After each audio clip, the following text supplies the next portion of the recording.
ఇక నారా లోకేష్ పై కోవూరు ఎమ్మెల్యే నల్లపురెడ్డి ప్రసన్న కుమార్ తీవ్రస్థాయిలో మండిపడ్డారు. లోకేష్ చేసిన ఆరోపణలపై ముఖ్యమంత్రి జగన్ను కలిసి సిబిఐ ఎంక్వైరీ కోరతానన్నారు. అవసరమైతే సిట్టింగ్ జడ్జితో విచారణ చేయించాలని డిమాండ్ చేశారు. తాను అవినీతి చేశానని నిరూపిస్తే బుచ్చిరెడ్డిపాలెం బస్టాండ్లో ఉరేసుకుంటానని సవాల్ విసిరారు.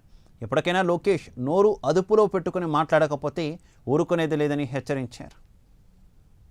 ప్రసన్న కుమార్ రెడ్డి 1500 కోట్లు ఈ 4 సంవత్సరాలలో సంపాదించాడు అని చెప్పాడు. నేను మా ముఖ్యమంత్రి గారిని మీ ద్వారా అడుగుతున్నా, రేపు 14వ తేదీ కలుస్తున్నాను. దీని మీద సిబిఐ ఎంక్వైరీకి సిఫారసు చేయాలి ముఖ్యమంత్రి గారు. ముఖ్యమంత్రి గారి దగ్గర ఎన్ని విచారణకు సంబంధించిన సంస్థలు ఉన్నాయో అన్ని సంస్థల చేత నా మీద విచారణ చేయించాలి. ఇంకా ఒక అడుగు ముందుకు వేసి చెప్తున్నాను, హైకోర్టు సిట్టింగ్ జడ్జి చేత కూడా ఎంక్వైరీకి వేయాలి నా మీద.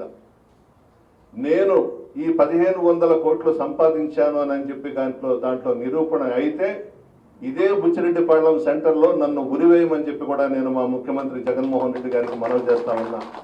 నోటికి వచ్చినట్టు మాట్లాడినాడు.